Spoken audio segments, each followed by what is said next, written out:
तो दोस्तों आज की वीडियो में आपका स्वागत है। दोस्तों आज की वीडियो में हम वृत्त का क्षेत्रफल व परिधि बिल्कुल बेसिक और आसान तरीके से कैसे निकाला जाता है वो सीखेंगे। दोस्तों इस सवाल को हल करने से पहले हम वृत्त के बेसिक के बारे में बिल्कुल आसान तरीके से जानेंगे, यानी वृत्त क्या होता है, वृत्त की त्रिज्या क्या होती है, वृत्त का व्यास व वृत्त की परिधि क्या होती है, ये सब बिल्कुल बेसिक और आसान तरीके से जानेंगे। इसके बाद हम वृत्त का क्षेत्रफल व परिधि निकालने के जो फॉर्मूले होते हैं उनके बारे में भी जानेंगे। दोस्तों ये सब जानने के बाद हम इस सवाल को बिल्कुल ही आसान तरीके से हल कर लेंगे। और दोस्तों अंत में आपसे इससे संबंधित एक सवाल को भी पूछा जाएगा। आपको क्या करना है, इस वीडियो को अंत तक बड़े ध्यान से देखना है और जो अंत में आपसे सवाल पूछा जाएगा उसका भी आपको कमेंट बॉक्स में उत्तर देना है। तो चलिए आज की वीडियो को शुरू करते हैं। आप कर दीजिए हमारे इस वीडियो को लाइक और चैनल को सब्सक्राइब।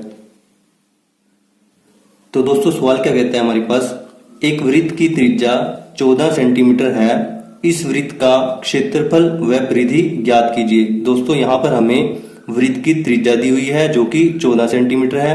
हमें इस वृत्त का क्षेत्रफल व परिधि निकालनी है। ठीक है दोस्तों, इस सवाल को हल करने से पहले आइए वृत्त के बेसिक के बारे में बिल्कुल आसान तरीके से जान लेते हैं। दोस्तों आइए सबसे पहले वृत्त की परिभाषा देख लेते हैं। वृत्त की परिभाषा क्या है, एक बिंदु होता है और उस बिंदु से समान दूरी पर स्थित सभी बिंदुओं को मिलाने पर जो गोलाकार आकृति बनती है उसे ही हम वृत्त कहते हैं। जैसे दोस्तों हमारे पास यहाँ पर दो वृत्त दिए हुए हैं, इसमें एक बिंदु है ये, ठीक है, इससे समान दूरी पर स्थित ये बिंदु हैं, ठीक है, इनको मिलाने पर जो गोलाकार आकृति हमारे पास बनती है उसी को ही हम क्या बोलते हैं, वृत्त बोलते हैं। ठीक है, जैसे यहाँ पर हमारे पास ये बिंदु है, ठीक है, इससे समान दूरी पर स्थित एक ये बिंदु है, मान लीजिए एक ये बिंदु है, एक ये है, एक ये है, ये अनगिनत बिंदु हो सकते हैं। इन सभी को मिलाने पर जो गोलाकार आकृति बनती है उसी को ही हम वृत्त बोलते हैं। आई होप वृत्त की परिभाषा आपको समझ में आ गई होगी। जैसे दोस्तों यहां पर हम इसको एक बार नाप के भी देख लेते हैं।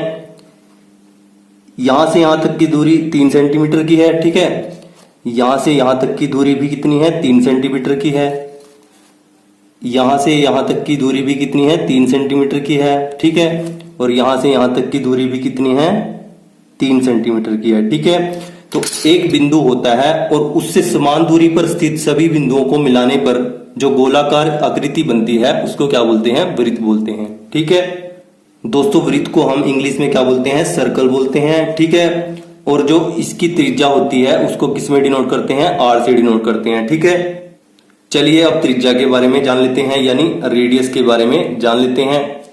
दोस्तों वृत्त की त्रिज्या यानी रेडियस क्या होती है, वृत्त के केंद्र को परिधि से मिलाने वाली रेखा त्रिज्या कहलाती है। ठीक है, वृत्त का केंद्र क्या होता है, जो वृत्त के बिल्कुल बीचों बीच होता है, ये होता है। ठीक है, यहाँ पर ये बिंदु वृत्त का केंद्र है, यहाँ पर ये बिंदु वृत्त का केंद्र है। ठीक है, अब इसकी परिधि क्या है, ये जो गोलाकार रेखा है हमारे पास, ठीक है, जो केंद्र से समान दूरी पर स्थित है, ठीक है, ये क्या है हमारे पास, परिधि है। ठीक है, तो इससे लेकर परिधि तक की दूरी को हम क्या बोलते हैं, त्रिज्या बोलते हैं। ठीक है, ये मैंने यहाँ पर लिखा हुआ है, इसको हम किससे डिनोट करते हैं, आर से डिनोट करते हैं। ठीक है, चलिए अब वृत्त की परिधि देख लेते हैं। दोस्तों वृत्त की परिधि यानी सर्कमफ्रेंस क्या होती है, केंद्र के चारों तरफ जो गोलाकार रेखा खींची जाती है उसी को परिधि कहते हैं। ठीक है, ये केंद्र है दोस्तों, ठीक है, और ये गोलाकार रेखा है। ठीक है, इस गोलाकार रेखा को ही हम क्या बोलते हैं, परिधि बोलते हैं। ठीक है, आई होप ये आपको क्लियर होगा। इसके फॉर्मूले को हम आगे देखेंगे। चलिए वृत्त का व्यास क्या होता है ये भी जान लेते हैं। दोस्तों वृत्त का व्यास क्या होता है, वृत्त के केंद्र से होकर जाने वाला रेखाखंड जो परिधि पर स्थित दो बिंदुओं को मिलाता है, ठीक है, वो क्या कहलाता है, व्यास कहलाता है। ठीक है, मतलब केंद्र से निकलकर जाने वाला रेखाखंड जो परिधि पर स्थित दो बिंदुओं को आपस में मिलाता है। ठीक है, जैसे इस वृत्त में हमारे पास बिंदु A है और बिंदु B है। ठीक है, ये किस पे स्थित है, परिधि पर स्थित है। ठीक है, इनको मिलाने वाला रेखाखंड क्या है हमारे पास, AB है। ठीक है, और जो केंद्र O से निकल कर जा रहा है, ठीक है, तो इसको हम क्या बोलेंगे, वृत्त का व्यास बोलेंगे। ठीक है, आई होप वृत्त का व्यास भी आपको अच्छे से समझ में आ गया होगा। वृत्त की त्रिज्या क्या होती है दोस्तों, केंद्र से लेकर परिधि तक की दूरी, ठीक है। ये हमारे पास कितनी है, यहाँ पर r है, और केंद्र से लेकर परिधि तक की दूरी यहाँ पर कितनी है, r है। दोनों तरफ यहाँ पर भी r है, यहाँ पर भी r है, ठीक है। ये त्रिज्या हमारे पास एक समान ही रहती है, क्योंकि केंद्र जो है इस गोलाकार रेखा से यानी परिधि से एक समान दूरी पर होता है, ठीक है। तो वृत्त का व्यास क्या होगा, त्रिज्या का दुगुना होगा, ठीक है। यहां पर भी r है, यहां पर भी r है, ठीक है। तो कितना बन जाएगा, 2r, ठीक है। वृत्त का व्यास क्या होगा, 2 गुना में वृत्त की त्रिज्या, ठीक है। आई होप वृत्त का व्यास भी आपको समझ में आ गया होगा। चलिए अब वृत्त का क्षेत्रफल और वृत्त की परिधि के जो फॉर्मूले हैं उनको जान लेते हैं, ठीक है।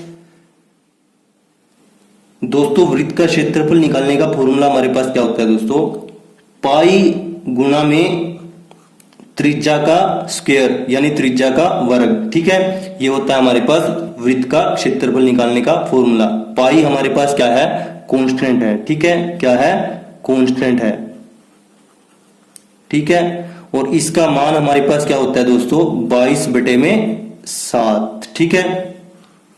पाई का मान क्या होता है हमारे पास, 22/7। और इसको अगर हम दशमलव में लेते हैं तो हमारे पास ये आता है 3.14, ठीक है। तो जैसे भी हमें जरूरत होगी तो उस हिसाब से हम पाई का मान सवाल निकालते हुए, सवाल को हल करते हुए लेंगे, ठीक है। तो वृत्त का क्षेत्रफल क्या होता है दोस्तों, पाई गुना में r, अगर r वृत्त की त्रिज्या है, ठीक है। पाई गुना में त्रिज्या का स्क्वायर, ठीक है। इसको हम ऐसे भी लिख सकते हैं पाई r स्क्वायर, ठीक है। चलिए अब वृत्त की परिधि भी देख लेते हैं। वृत्त की परिधि क्या होती है दोस्तों, 2 गुना में पाई गुना में r, 2 गुना में पाई गुना में r। यहां पर r क्या है, वृत्त की त्रिज्या है, ठीक है। इसको हम ऐसे भी लिख सकते हैं 2 पाई r, ठीक है।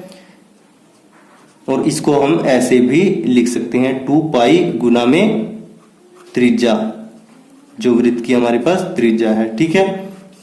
आई होप ये फॉर्मूले आपको अच्छे तरीके से समझ में आ गए होंगे। चलिए अब अपने सवाल को देखते हैं। तो दोस्तों सवाल क्या कहता है हमारे पास, एक वृत्त की त्रिज्या 14 सेंटीमीटर है, ठीक है। यानी केंद्र O से लेकर परिधि तक की दूरी हमारे पास 14 सेंटीमीटर है। इस वृत्त का क्षेत्रफल व परिधि ज्ञात कीजिए, ठीक है। तो सबसे पहले वृत्त की त्रिज्या लिख लेते हैं, यहां पर कितनी है,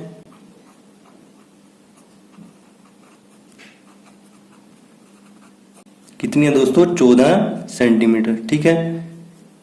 ये क्या होती है दोस्तों हमारे पास r, ठीक है। इसको हम जनरली r से डिनोट करते हैं, ठीक है। और वृत्त का क्षेत्रफल का फॉर्मूला क्या होता है दोस्तों, अभी हमने देखा था क्या होता है, पाई r स्क्वायर। और वृत्त की परिधि का फॉर्मूला क्या होता है, 2 पाई r। तो चलिए इन फॉर्मूलाज को हम यहां पर एक बार लिख लेते हैं। तो दोस्तों यहां पर हमने वृत्त का क्षेत्रफल निकालने का फॉर्मूला लिख लिया है और यहां पर वृत्त की परिधि निकालने का फॉर्मूला लिख लिया है। अगर आपको ये दोनों फॉर्मूले आते हैं तो ये सवाल आपके लिए चुटकियों का सवाल होगा, ठीक है। तो चलिए वृत्त का क्षेत्रफल निकालते हैं। अब पाई का मान हमें क्या लिखना है, यहां पर 22/7, ठीक है। तो 22/7 लिख लेते हैं पाई की जगह, ठीक है। और r की जगह क्या लिख लेते हैं, 14, ठीक है। यानी 14 का स्क्वायर, ठीक है, यानी 14 का वर्ग, ठीक है। तो ये आ जाएगा हमारे पास 22/7। अब 14 का वर्ग, इसको हम क्या लिख सकते हैं, 14 गुना में 14, ठीक है। अब इसको काट देते हैं, 7 के पहाड़े में आता है 14, 7 दूनी 14, ठीक है। तो हमारे पास ये क्या आ जाएगा, 22 गुना में 14 दूनी 28। अब इन दोनों को गुना करते हैं तो हमारे पास क्या आ जाएगा, 28 को 2 से गुना करेंगे, आ जाएगा आपके पास 56, ठीक है दोस्तों। 5 हासिल बच गया। 28 को 2 से गुना करेंगे 56, 56 और 5 61, ठीक है। तो आपके पास क्या आ गया उत्तर, 616 सेंटीमीटर स्क्वायर, ठीक है। आप 28 की ऐसे 22 से गुना करके भी इसको निकाल सकते हैं, ठीक है। तो हमारे पास उत्तर क्या है यहाँ पर, 616 सेंटीमीटर स्क्वायर। दोस्तों एरिया यानी क्षेत्रफल को हमेशा वर्ग में लिखते हैं, ठीक है। यहाँ पर यूनिट हमारे पास सेंटीमीटर है, तो उत्तर क्या आ जाएगा, 616 सेंटीमीटर स्क्वायर, ठीक है। चलिए अब वृत्त की परिधि निकाल लेते हैं। वृत्त की परिधि का फॉर्मूला हमारे पास क्या है, 2 गुना में पाई r, ठीक है। तो हमारे पास यहाँ पर वृत्त में r क्या है, त्रिज्या क्या है, हमारे पास 14 है। तो लिख लेते हैं यहाँ पर 2 गुना में पाई कितना है 22/7 गुना में r कितना है 14 है। ठीक है, तो हमने क्या किया यहाँ पर वैल्यू को पुट कर दिया है। चलिए अब इसे 7 से काट देते हैं 14 को, 7 दूनी 14। ठीक है, तो हमारे पास क्या आ जाएगा यहाँ पे 22 को 22 लिख लेंगे और 2 गुना में 2 कितना बन जाएगा 4 बन जाएगा। ठीक है, चलिए अब इनको गुना कर देते हैं, 4 दूनी 8। ठीक है, और 4 दूनी 8। दोस्तों आप यहाँ पर डायरेक्ट भी गुना कर सकते हैं, 22 दूनी 44, 44 दूनी 88। ठीक है, तो ये हमारे पास आ जाएगा 88 सेंटीमीटर। ठीक है, तो ये हमारा उत्तर हुआ और ये भी हमारा उत्तर हुआ। आई होप दोस्तों ये सवाल और इस वीडियो में वृत्त से संबंधित आपको जो भी बताया गया है वो आपको अच्छे तरीके से समझ में आ गया होगा। इसी तरीके को अपनाते हुए यहाँ पर जो सवाल दिया गया है उसको सोल्व करके आप कमेंट बॉक्स में आंसर जरूर बताएं। दोस्तों अंत में आपसे एक छोटी सी रिक्वेस्ट है, हर एक वीडियो को बिल्कुल बेसिक और आसान तरीके से बनाने में काफी मेहनत लगती है, आप इस मेहनत को जरूर देखिए। अगर आपको हमारा वीडियो पसंद आता है, वीडियो में जो बताया गया है वो आपको समझ में आता है, तो आप वीडियो को लाइक जरूर कीजिए, अपने दोस्तों के साथ शेयर जरूर कीजिए। अगर आपने चैनल को सब्सक्राइब नहीं किया है तो चैनल को सब्सक्राइब भी जरूर कर लीजिए। Thanks for watching this video. जय हिंद, जय भारत दोस्तों।